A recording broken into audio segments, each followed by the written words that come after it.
The industry has applied a chemistry-based playbook to designing biologicals. And that's not wrong, but it's definitely not optimal.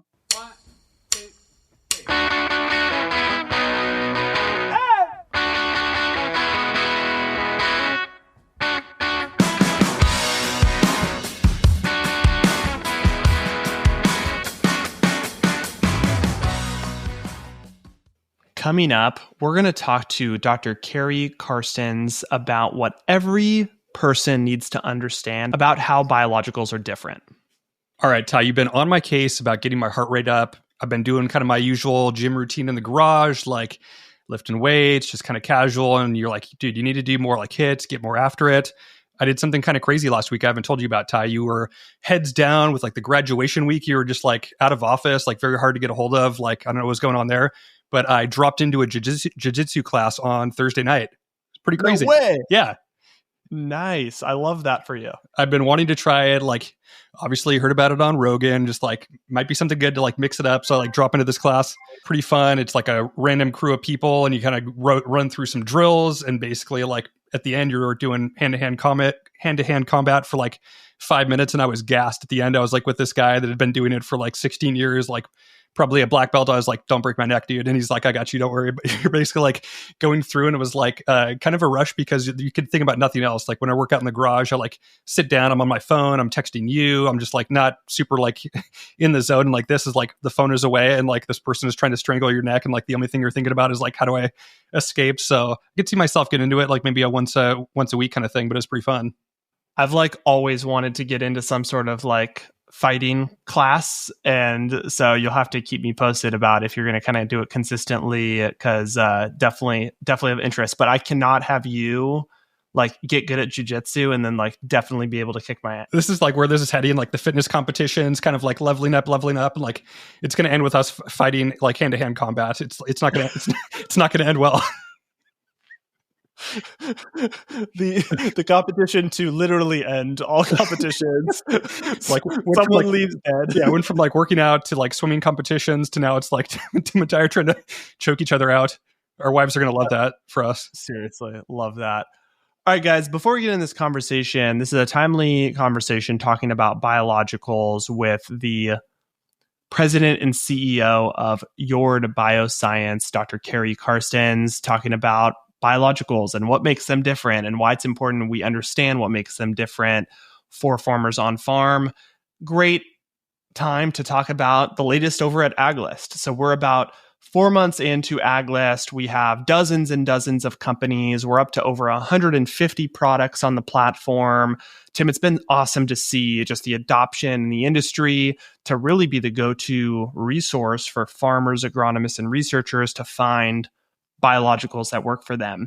And we just launched a crazy new feature. This is not just like, hey, we just changed, some coloring or some functionality. No, this is a game changer. We added AI capability into this. And yeah, AI buzzword, that's cool. But we added LLM search functionality. And what that means is that you can go to AgList now and just talk to it like an agronomist and ask it questions like it's your agronomist of what to do in certain situations and what products would you recommend, right? The whole goal of AgList is to provide product options for growers that are interested in biologicals. And this is going to be a way easier way to find those products like you're talking to an agronomist. And the LLM, the AI is trained on agronomy, but even better, it's trained on all of the data we have on the AgList platform. And most importantly, all of the endorsements that we have from farmers, agronomists, and researchers to inform these product recommendations, right? Like what are real growers actually saying about these products and how does that inform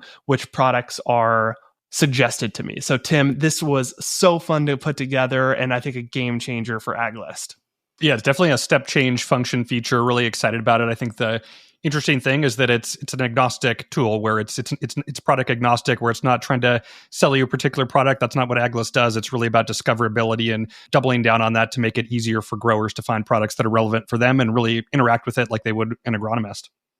So you guys got to check out this feature. It's aglist.com. If you don't already, make sure you have an account with Aglist. No matter what your role in the industry is, make sure you have an account with Aglist and play around with the AI. Like Tim and I spent a lot of time demoing it, making sure it was really great, and it's fantastic. So play around with it, ask it questions about agronomy. It's going to give you awesome answers. It's going to tell you about cool products that could work for your context.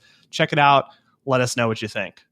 So back to this week's conversation with Dr. Keri from Yord Biosciences. It was really cool chatting with her about their view in the industry. They're really a technology provider that licenses products and develops products for the industry, for biological companies.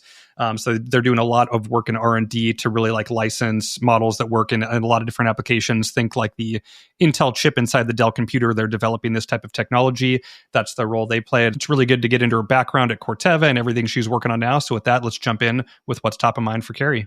But first, a word from our sponsor, PF Partners.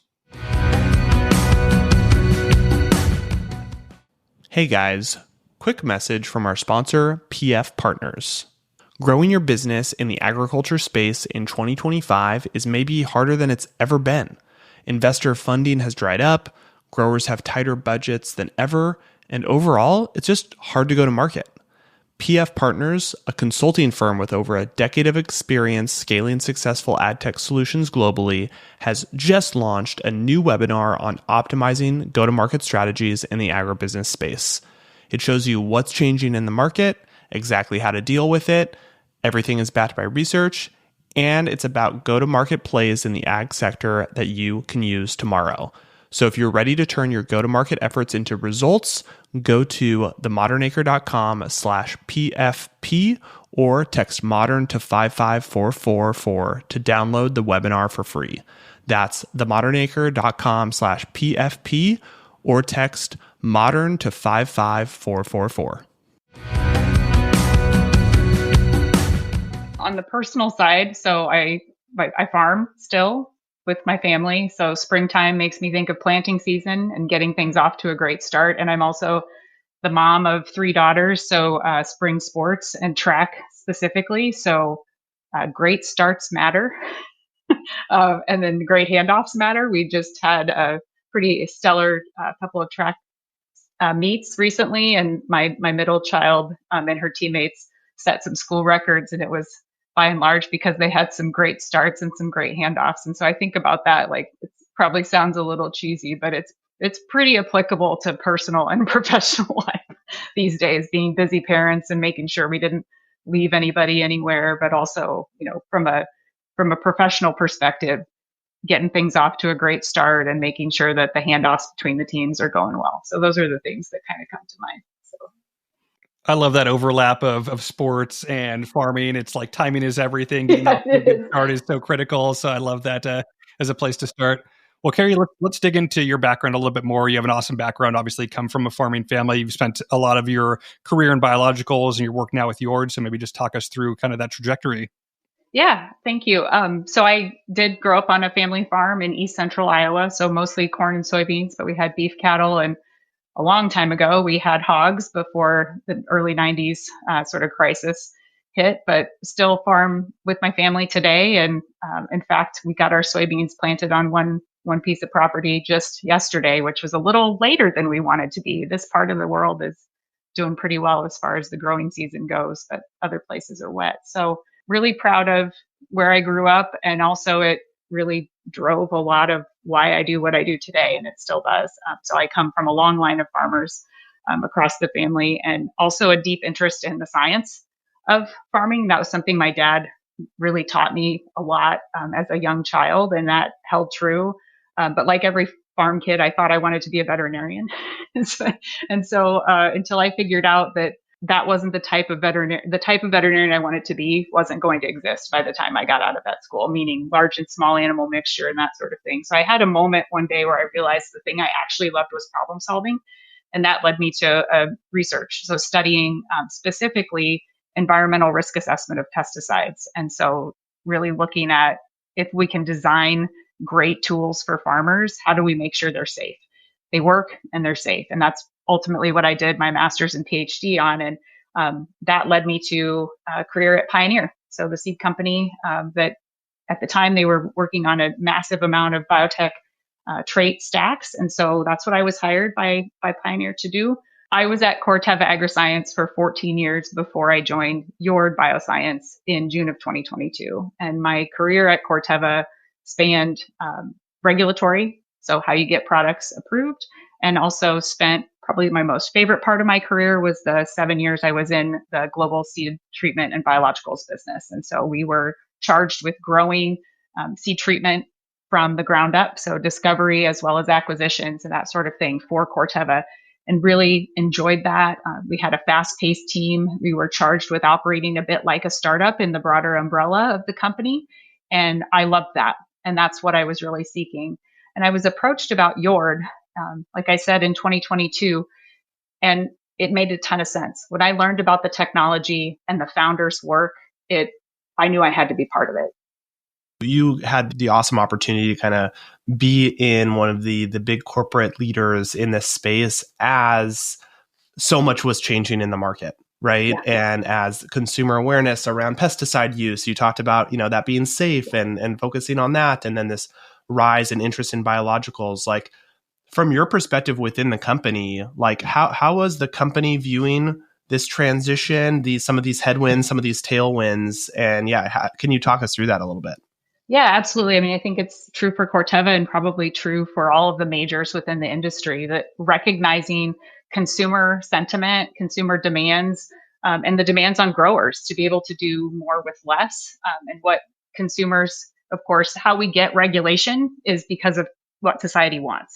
And so when you have consumers saying, I want my food to look like a certain thing or to taste like a certain thing, that ultimately ends up kind of coming through in the regulation. And what I think most companies would say, especially if they provide pesticides as part of their offering package, is that there's some significant regulatory challenges globally. So to be able to keep those chemistries on the market is increasingly challenging, and designing and discovering new technologies is really, really hard.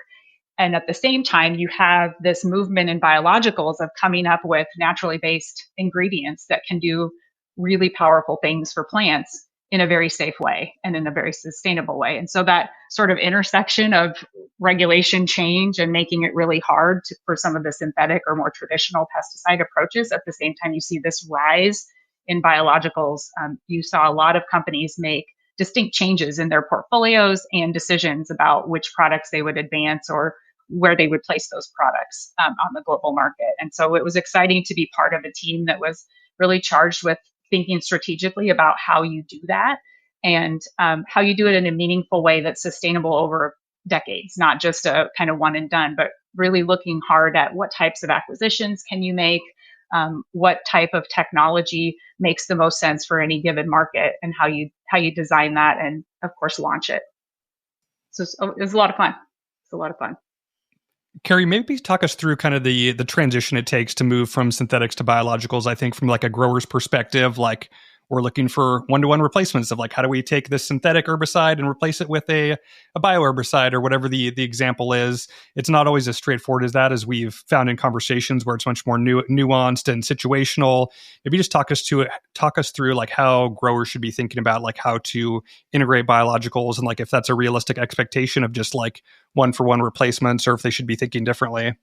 Yeah, I think I'm always a believer it depends on what the grower's needs look like, because every operation is a little bit different. And so to try to say there's a one size fits all approach, I think would not be accurate for almost anything. But in particular, thinking about biologicals adoption, I think the right way to think about this is not an all out replacement for every grower. For some growers, that is exactly what they want to do, and that's what they need to do, and they can do it. For others, it may be a hybrid approach where you're looking at complementary modes of action or complementary products that come from the biological side and work alongside your chemistry-based inputs. And so there's room for everybody in this space. That's what I think we need to start off with, sort of level setting that there's room for hybrid approaches, and we should enable that as an industry. I think the other important thing, and this is why I chose to join Yord Bioscience, was because of this approach of trying to solve for the number one complaint farmers have about biologicals, which is the lack of consistency of performance. So if you can solve for that inconsistency, you can see greater adoption. You can have more one-to-one replacements because you're actually competing head to head with a chemistry-based approach.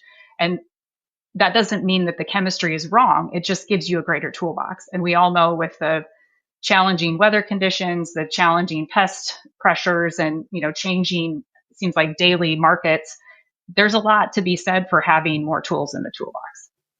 I mean, I think if there's one thing that Tim and I will a hill will die on, it's we need just to give farmers more tools, right? And it's super important as we think about a transition to regenerative agriculture. We need to give farmers the resources, the tools, and the education to do what's best for their farm. And hopefully over time, we're growing more sustainably. We're growing with less chemical use, right? But it has to be both of these things happening at the same time. Yeah, couldn't agree more. Keri, talk to us like what, you hit on it a little bit, but like zooming out, what does the biological industry maybe get wrong? Like there's so many players in this space. Like what do people not understand about the space that they need to? Yeah, I mean, I think I want to start by saying we've come a long way, but there's a lot more we can do. And thinking about this from the science perspective, the time is right now.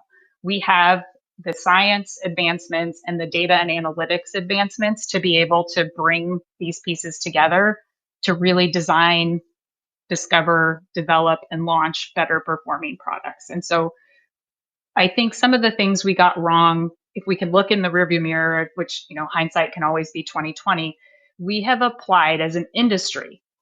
The industry has applied a chemistry-based playbook to designing biologicals. And that's not wrong, but it's definitely not optimal, especially for things that are living things. And so what we at Yord believe to be most important is to really understand exactly what we're working with. And so we are in the microbial inoculant space, and specifically what Yord seeks to solve is for the interactions, this acknowledgement that microbes are living things and they interact with one another. And if you leverage that interaction correctly, you can see an increase in performance. You can enhance that because they're living things that need partners, they need communities. And I think if we look at this from an industry perspective and ask ourselves, well, if the chemistry-based playbook isn't right, what does a biology-based playbook look like? And it looks like understanding living things have complex genomes, and that means they can do a lot of great functions if they have the right nutrition and if they have the right partners, because they are living things that need partners. They're not in isolation. And I think, again, sort of rearview mirror, we would say previous products were largely designed with this idea that the microbe is a chemical active ingredient. We find that one single acting microbe, formulate around it, put it out there everywhere, and then act surprised when a living thing doesn't act like a chemical. It's a living thing.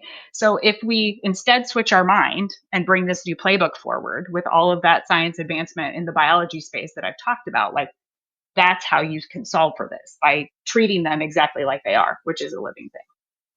Keri, what's kind of driving this scientific advancement? You mentioned like we're kind of at this inflection point right now. Is it like AI tools? Like what's accelerating, like making the ability to have these breakthroughs? For sure. Applied genomics, seeing advancements in data and analytics. And so machine learning can certainly be part of that. But I would also say it's beyond just sort of at the individual or DNA level. It's also thinking about how you can study interactions and the power of being able to understand what those interactions mean. So in some partnerships, maybe Tim and Tyler together is a synergistic partnership, but Tim and somebody else, it's not. It's an antagonistic partnership. And so understanding how do I dissect that and also predict how that might perform at scale. So that takes advanced science from an ecology perspective, but also from a data and analytics perspective. And so that's kind of what I mean when I say the types of science that are required, and we have that ability now, but we're not all applying that. So to your previous point and your previous question of what have we gotten wrong as an industry, we've treated this more like a chemistry playbook and less like a biology playbook. And yet, even within our industry, the seed industry does a great job of thinking about this, right? We understand what it takes to develop hybrids and varieties. So let's think like that for the biologicals. And tell us a little bit more about Yord and how you guys, solve this problem specifically.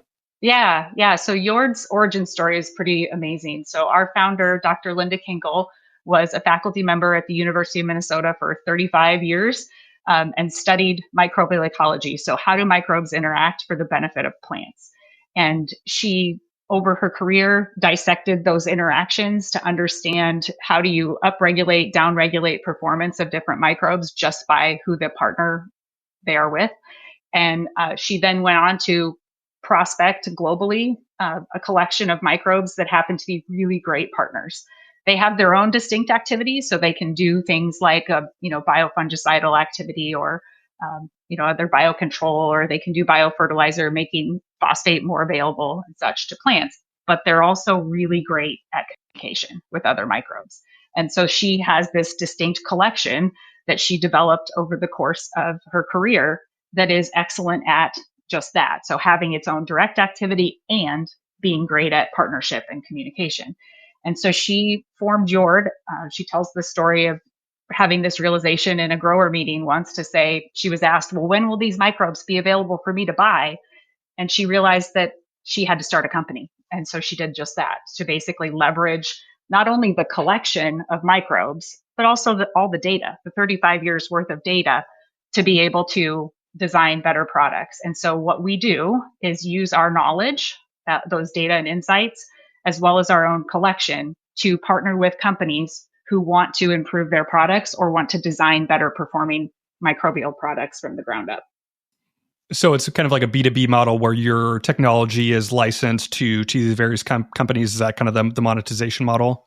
Exactly. Yeah. So we're entirely B2B. We partner with companies that have pipelines that they want to develop in the microbial space, and that can include improving upon an existing product. So we've done quite a few lifecycle management and improvements for existing products, both microbes and chemistries, interestingly, and then also designing brand new products, working with those companies. And so we go through a discovery process for them. And then at the end of that process, through development, once we've gotten to the field and verified, okay, of these 3 top leads, the one microbe is the right one, then that one is available for their license to use commercially. Keri, you announced earlier this year a fundraise, Series B. Maybe talk to us a little bit how you're capitalizing the business, how you're thinking about growth and exit, and kind of what the strategy is for the long term with Yord.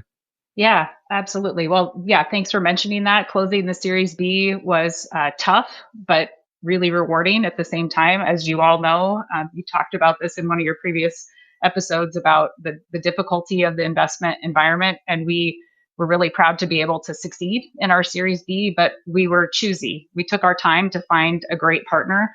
I guess there's a theme there, isn't there? Finding the right partner.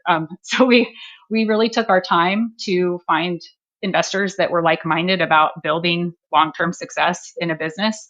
And Silverblue was that great partner, and we're really thrilled to have them on board. And we, in taking our time and thinking about what we need, we're really taking a long look for this. So our assumption is we're building a business to be successful in the long term.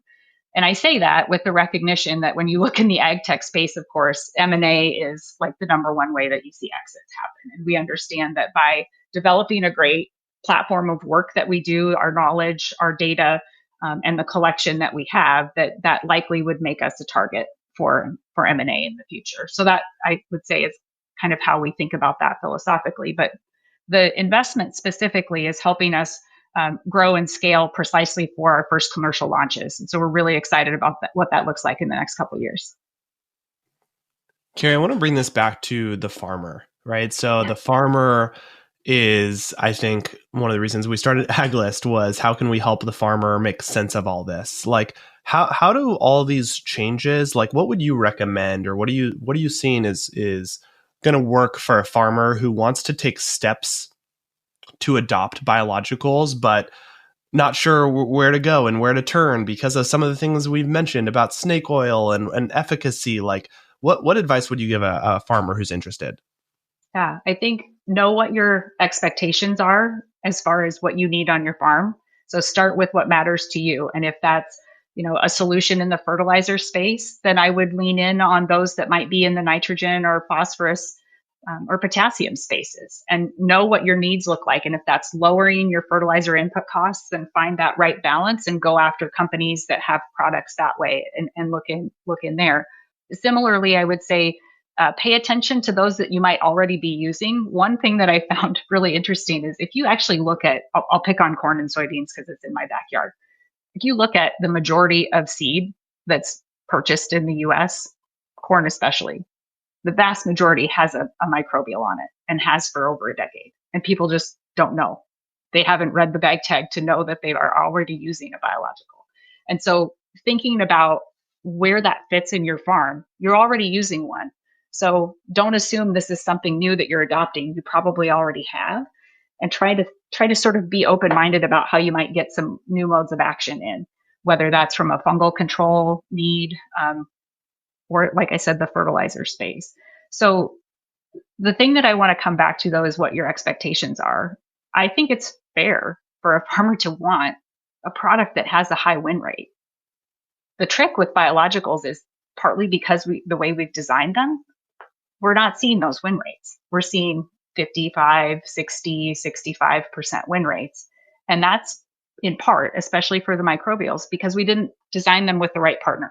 So we have had success seeing win rates in excess of 80%, which is much more like what you would expect if you're buying seed or a chemistry input. And so I don't necessarily want growers to have unreasonable expectations. And at the same time, for ROI, it's got to be better than a flip of a coin. You've got to have something that really drives value. And so I'm saying that because it matters on my farm, but I'm also saying it because we can do that if we design better products in the biological space. Keri, we're seeing obviously a lot of adoption of biologicals, a lot of companies in the marketplace, some categories within biologicals getting more traction. Like, feel like bioherbicides is still pretty lacking. Like glyphosate comes up as the big bad wolf. It's, in the common consumers are aware of it. It's being talked about at a policy level. There really hasn't been anything that I've seen to really address kind of the herbicide, like replacing glyphosate. Like, what's the challenge there? Like, have you done any research there on kind of like how we replace glyphosate using biologicals? That's a great question. I haven't seen, we are not doing anything directly in the bioherbicide space at this particular moment in time. That said, I'm aware of companies who are working in that space. If we take a big step back and just look at weed control as a whole, it's a huge need. And those are hard to discover. Those are not easy chemistries. If we think about from a traditional crop protection chemistry approach, or even within the bio space for naturally occurring herbicides. Those are not easy to discover because you have to be able to find that sweet spot of efficacy against the plants you don't want them to have, efficacy against the weeds that you don't want, and then safety for your crops. And so finding that sweet spot is extremely difficult in terms of the science needed to discover that. And I think that's largely why we've had some issues and some slowdown in that space. That said, it's a huge opportunity. So I know that there are plenty of companies who are diving in and trying to work in that space. I think the thing that is concerning to me is recognizing the weed control needs are across all crops. And we really need to be able to take a science-based approach to regulation. And I would stand by that no matter what comment or what type of product folks are making. We need to stick with the science and not the emotion. And that's what will win the day in terms of solving farmer needs, but also solving for the public concern. Can you dig into that a little bit? Like, how does that play out? On a crop, is this something where it's a crop by crop basis? Like, expand on that a bit more. Sure. So from a regulatory perspective, how products are reviewed certainly does take a crop by crop approach. So when a company wants to make a submission and they have a particular type of claim they want to make, so activity on a certain set of weeds, safety on a certain set of crops, they have to have the data that back that up. And similarly, they have to have the data that talk about the safety of that. So safety in the environment and safety from a human health perspective. And those data, the efficacy and the safety, are delivered to regulators such as the US EPA, or in other countries, it would be maybe within their departments of agriculture. But there are regulators around the world, scientists who are trained to review those data and make a decision to say, is this safe or not? Can we approve this or not? And having the wherewithal to make sure that we've staffed those agencies appropriately so that there's enough scientists to do the review, but then also to be able to empower them to do the review in a timely fashion. So you have a decision to either get the product on the market or not. Keri, you've been in the industry a long time. You've been at corporates like Corteva. Now you're in a startup. What have you changed your mind out over the years as it relates to biologicals? I think for me, I've always had excitement about what could be in the biological space, but I think the part that I've changed my mind on is that we can go faster. We can go faster if we work together. I think the part that I've been leaning in on more and more as I've been in this role, but also reflecting on my time previously when I was in Corteva, is to say we have a lot of companies that are trying to discover, invent, develop, build sales channel access, do everything end to end singularly in a silo. And that makes us all slower. And so if we can lean in on anything and think differently in this space, that was probably what I would highlight most, is that why are we trying to do everything by ourselves rather than leveraging strengths and working together? Let's collaborate. There are things that Yord is great at that is complement to what some of the other companies are great at, and they have the scale and the channel access to launch. So let's make sure that we partner. And I think we can go faster and get better technology to growers when we do that. I love it. That's a great place to wrap the spirit of collaboration and partnership.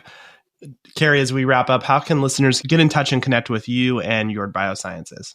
Yeah, for sure. On our social media. So we're on LinkedIn. So please follow us there and reach out. Also our website, yordbioscience.com. So that'd be JORD bioscience.com. We'd love to talk with anyone. And thank you both for the time today. Really appreciate it. So, Ty, what do you think? We keep getting this idea reinforced that biologicals are different. And I think it's so important for people to understand, because biologicals, there's so much opportunity in them to provide a different solution for farmers that's bio-based. And I think it's just so important for us to understand. And she gets into that, I think, in great detail of why it's different and how they're focused on solving it. So I think the more we can get this out there, the better. Loved the conversation with Keri. Guys, thanks for tuning in. Again, new epic change to AgList. It's now powered by AI, and it's really your agronomy partner. So talk to the AI like it's your agronomist. You're going to get awesome, detailed answers. It's going to pull from all the data on AgList. It's going to pull from actual farmer endorsements. It's a big deal. Check it out, aglist.com. Thanks for listening. We'll talk to you guys soon.